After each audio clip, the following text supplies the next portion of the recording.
Hello and welcome back to the channel. I am so excited to be making this video because I've had a lot of you reach out about new construction options in DFW, and I want to tell you 5 things you have to know before purchasing new construction here in Dallas.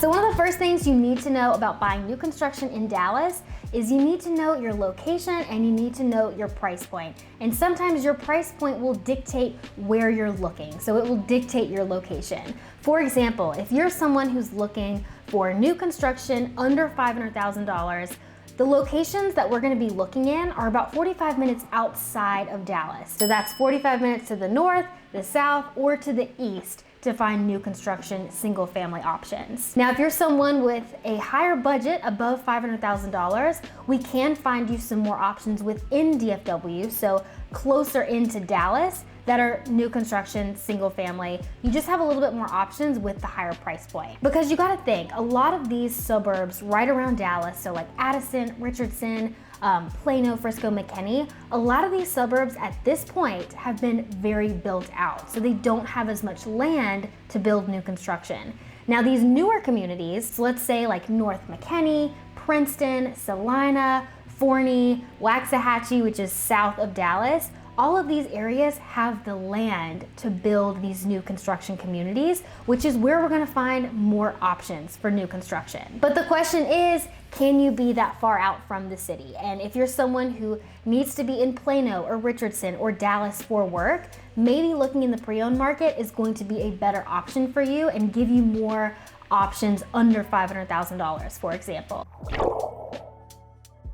So the second thing that I want to talk about when we are looking for new construction here in DFW is the model home. So when you tour a new construction community, you're going to have a model home, and that model home is going to be representative for that specific community and that specific builder. So let's say there's 2 different builders in one community. There's more than likely going to be 2 separate model homes that are representative of each individual builder to show you what the builder is capable of building in that community. Now, the problem with this is these model homes typically tend to be filled with all the bells and whistles. They have everything to the nines. It's perfect, it's beautiful, and it's loaded with upgrades. So one of the things that you need to ask when you go into this model home is, hey, builder's representative, hey, sales representative, how much money was spent in upgrades in this model?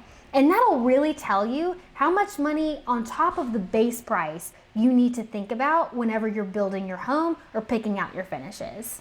And just for an example, so if you're looking between $500K and let's say $700K, on average, these builders are gonna put about $30 to $50K in upgrades within the model home.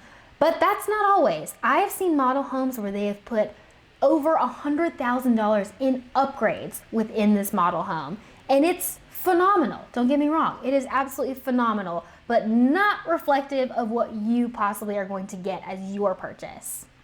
And these builders are really not trying to deceive you. They just want to show you what they're capable of, what your options are in this specific community. So just take it with a grain of salt.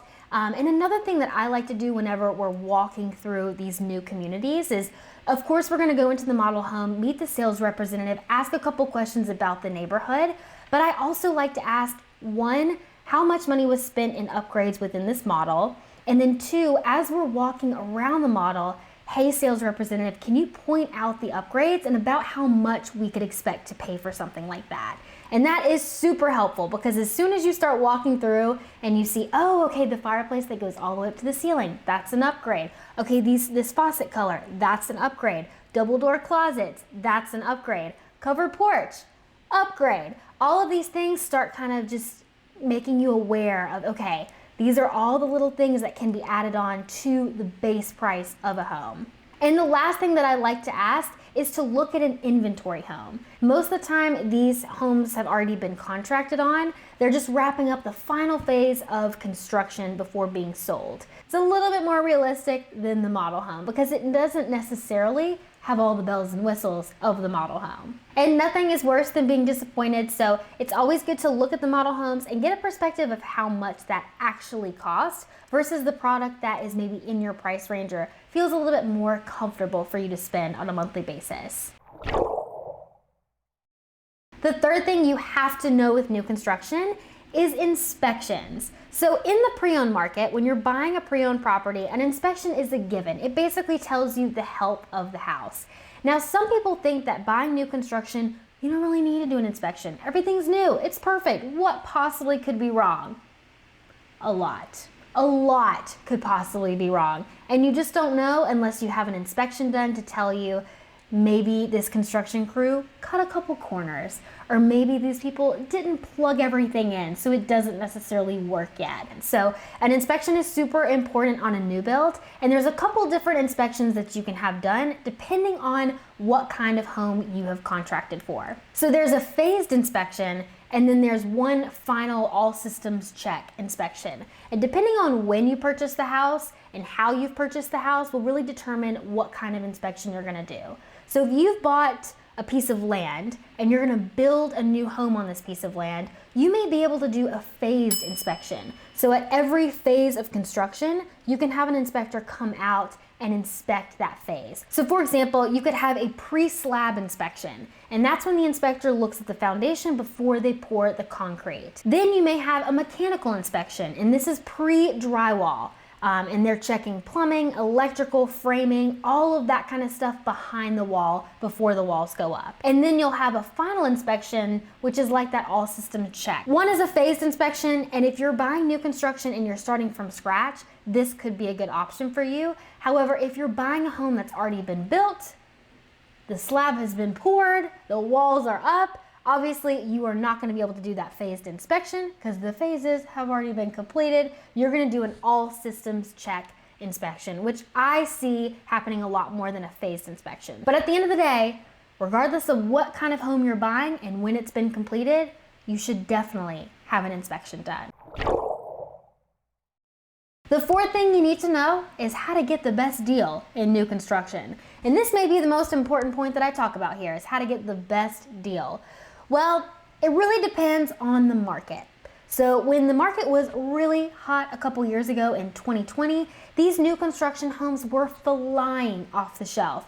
Builders had so much demand they didn't know what to do. This is when you saw 100 to 200 people on a wait list for a home. This is when you saw the auctions going on, so a builder would literally be auctioning off a house, and whoever was the highest bidder was whoever got the house. So at that time, they didn't need to offer any deals. These homes were selling like hotcakes. But now that the market has cooled with interest rates creeping up a little bit, these builders are wanting buyers to come and purchase new construction, so they're trying to offer incentives and deals to get buyers out there. And incentives could really look like a lot of different things. So they could be an interest rate buy down, they could be money towards your closing costs, it could be money off the price of the home, or it could be a design center allowance. So it could be a lot of different things. And one example is I had a client go under contract for a new build just a couple weeks ago, and the builder was giving $25K in concessions. So she could use that $25K towards buying down her rate. She could use it towards putting it towards her closing cost. She could use it off the price. Like, there were so many different things where we could use that. And so we really worked with the lender to see what would make the most sense for her. And because her monthly budget was really important, she wanted the lowest monthly payment that she could possibly have, she put that $25K towards buying down her rate, which then lowered her monthly payment. It really depends on your financial picture and what the builder is offering, but a lender is a great person to talk to about that because they're gonna help you move those incentives to benefit you best. Now, one thing to note is you will get the best deal towards the end of the year. You can ask these builders what's their fiscal year end, and normally it's gonna be November and December because they're trying to move that inventory before the next sales year. Another thing to note is you will get the best deal on a home that is completed construction. You are not gonna get the best deal on a home that is pre-construction, so it's gotta be built in the next 6 to 9 months.